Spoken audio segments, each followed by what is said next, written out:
Good morning students, welcome back my channel Nursing Easy Classes. Today I discuss about in this video scope of psychology. So students, previous lectures में हम psychology के topics discuss कर रखे हैं. उसमें हमने introduction, definition and branches, method of psychology पढ़ रखा है. अब हम देखते हैं topic scope of psychology. So students, scope of psychology means कि साइकोलॉजी का यूजेस कहाँ कहाँ और क्यों आवश्यक है.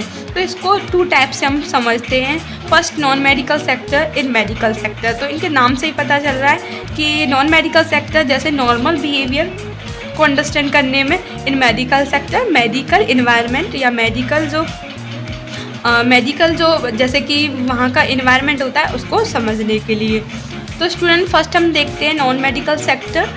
फर्स्ट पॉइंट है it study describe and explain the behaviour of living organism. तो स्टूडेंट, जैसा कि हमने साइकोलॉजी के अंदर पढ़ रखा है कि साइकोलॉजी के अंदर हम क्या करते हैं, बिहेवियर की स्टडी करते हैं. तो इट स्टडी डिस्क्राइब, साइकोलॉजी की स्टडी हमें डिस्क्राइब एंड एक्सप्लेनेशन प्रोवाइड करती है. किसको? बिहेवियर को समझने के लिए. और किसके बिहेवियर को? Living organism. तो स्टूडेंट, यहाँ पे लिविंग ऑर्गेनिज्म अगर आप और डिटेल में लिखना चाहते हैं तो ऐसे लिख सकते हैं, लिविंग ऑर्गेनिज्म जैसे human beings and animals also. यहाँ पे ह्यूमन बींग एंड एनिमल दोनों के बिहेवियर की स्टडी करके हम इसको बिहेवियर को ईजिली अंडरस्टैंड कर सकते हैं.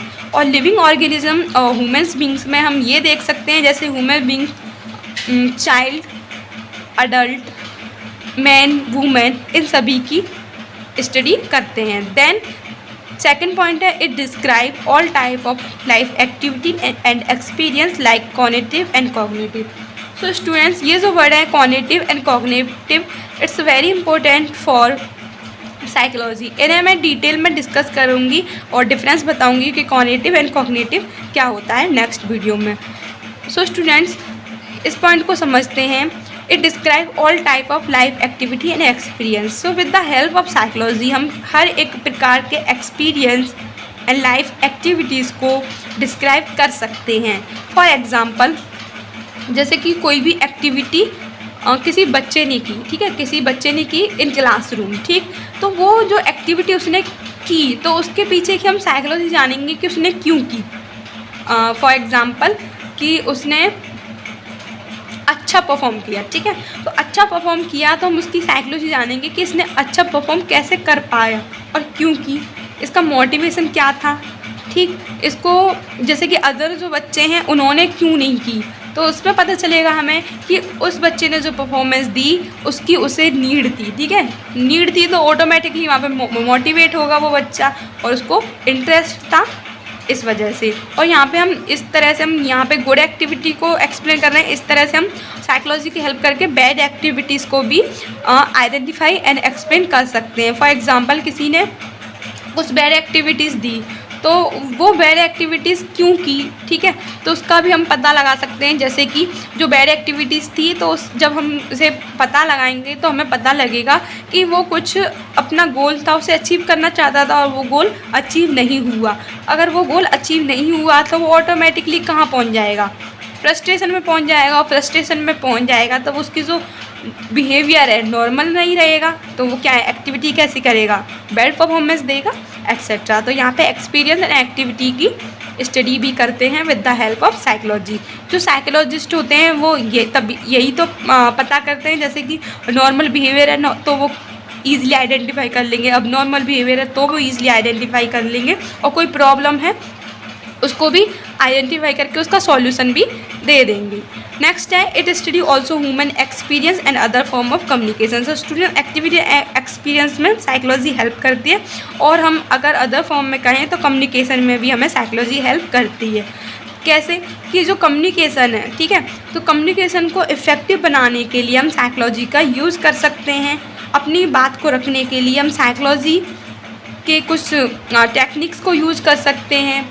जैसे कि हमें किसी को भी कुछ समझाना है, ठीक है, तो हम क्या करेंगे, जो भी हम समझा रहे हैं तो उसमें क्या है, ऐसा जो समझ रहे हैं, ठीक है, जो समझ रहे हैं तो वो क्या एक्चुअल में इस चीज़ को समझना चाहते हैं. फर्स्टली हमें ये पता होना चाहिए, अगर वो समझना चाहते हैं तो वहाँ पे हम कंटिन्यू करेंगे, ठीक.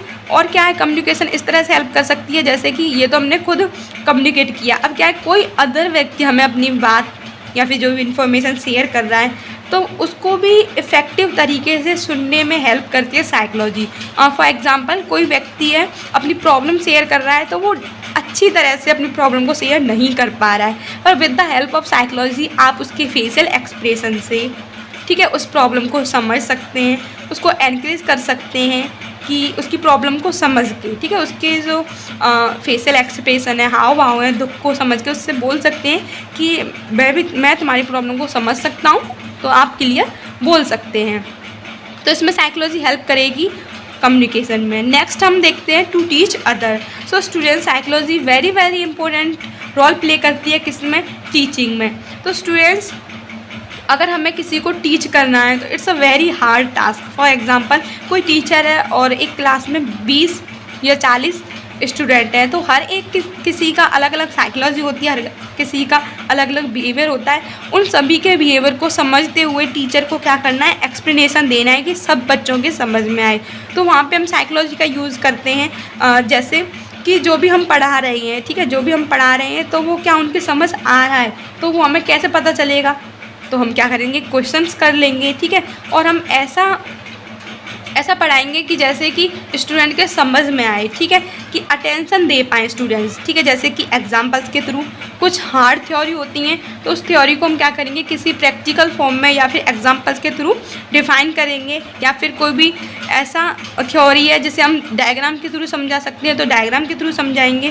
कहने का मतलब ये है कि हमने जो इंडिविजुअल हैं, ठीक है, जो भी क्लास में बच्चे हैं उनके साइकोलॉजी को समझते हुए कि वो किस तरह से समझेंगे, ठीक है, उसके अकॉर्डिंग हमें टीच करना है। तो यहाँ पे साइकोलॉजी बहुत हेल्प करता है। देन है हमारा to understand human character. So students every individual have a different character. So psychology हमें हेल्प करता है हर एक इंडिविजुअल के करेक्टर को समझने के लिए। कैसे करेगा, क्योंकि भाई हर किसी का अलग अलग बिहेवियर होता है, तो उसको बिहेवियर के हम आइडेंटिफाई कर लेंगे तो हमें ईजिली पता चल जाएगा कि इसका करेक्टर ये है, इसका करेक्टर ये है। फॉर एग्जाम्पल एक क्लास में 20 बच्चे हैं तो 20 बच्चे में से एक बच्चा ऐसा है कि वो बहुत शरारती है, ठीक है। अब कैसे पता चला कि शरारती है, उसके बिहेवियर के अकॉर्डिंग, तो हमें क्या है, उसे उसके कैरेक्टर को ईजिली हम अंडरस्टैंड कर पाएंगे। और इट्स अ नॉर्मल, हमें ये भी पता होना चाहिए कि डिफरेंट कैरेक्टर होते हैं और इसको हमें नॉर्मल लेके चलना है अंडरस्टैंड करके लिए, ठीक है। तो सबसे पहले हमें ये पता होना चाहिए कि नॉर्मल बिहेवियर क्या होता है, साइकोलॉजी हमें किस तरह से हेल्प करती है नॉर्मल बिहेवियर में। फिर हम आएंगे किस पे, इन मेडिकल सेक्टर में। सो स्टूडेंट मेडिकल सेक्टर में साइकोलॉजी हेल्प कैसे करती है देखते हैं। First point two understand the patient behaviour. So student जैसा कि हमने साइकोलॉजी पढ़ी तो हमें बिहेवियर की स्टडी करने में हेल्प मिलती है, तो हम नॉर्मल बिहेवियर को जानते हैं, फिर खुद के बिहेवियर, खुद के जो आसपास हैं उन लोगों के बिहेवियर को इजीली अंडरस्टैंड कर पाएंगे। तो हम अगर हम मेडिकल सेक्टर में जाएंगे तो पेशेंट बिहेवियर और जो मेडिकल सेक्टर का इन्वायरमेंट है उसको भी इजीली अंडरस्टैंड कर पाएंगे। तो स्टूडेंट ओनली ऐसा ही नहीं कि पेशेंट के बिहेवियर को ही हम समझें, हमें खुद के बिहेवियर और वहाँ का जो इन्वायरमेंट है उसको भी अंडरस्टैंड कर पाएंगे with the help of psychology. इसीलिए तो हम नर्सिंग्स में एंड मेडिकल में साइकोलॉजी की स्टडी करते हैं। सेकेंड पॉइंट है to explore patient mind and find out the best way of care providing. So student with the help of psychology हम क्या करेंगे, पेशेंट के माइंड को एक्सप्लोर करेंगे और बेस्ट से बेस्ट वे निकालेंगे इसके लिए, केयर प्रोवाइड करने के लिए। इसी तरह से हम टीचिंग में भी कर सकते हैं कि बच्चों के माइंड को एक्सप्लोर करके बेस्ट वे निकालेंगे कि उन्हें अच्छे से समझ आ पाए, ठीक है। थर्ड पॉइंट है to build trust in the patient behaviour regarding care. So student care provide करने से पहले हमें पेशेंट के बीच ट्रस्ट बिल्ड करना होता है, और क्यों करना होता है, जिससे हम क्या है अच्छे से केयर प्रोवाइड कर सकें। नेक्स्ट पॉइंट है to provide psychological support to the patient. So student जब आप नर्सिंग रिस्पॉन्सिबिलिटी पढ़ोगे तो उसमें एक वर्ड होता है टू प्रोवाइड साइकोलॉजिकल सपोर्ट। तो स्टूडेंट्स अगर आपको साइकोलॉजी की नॉलेज है तो आप इजीली पेशेंट को साइकोलॉजिकल सपोर्ट दे पाओगे, ठीक। टू मेक मैनेजमेंट, तो स्टूडेंट्स मैनेजमेंट बोल सकते हैं, एडजस्टमेंट बोल सकते हैं। अगर हम साइकोलॉजी की स्टडी करेंगे तो हम किसी भी फील्ड में किसी भी लेवल पे एडजस्टमेंट करके या फिर मैनेज करके चल पाएंगे। Thank you for watching.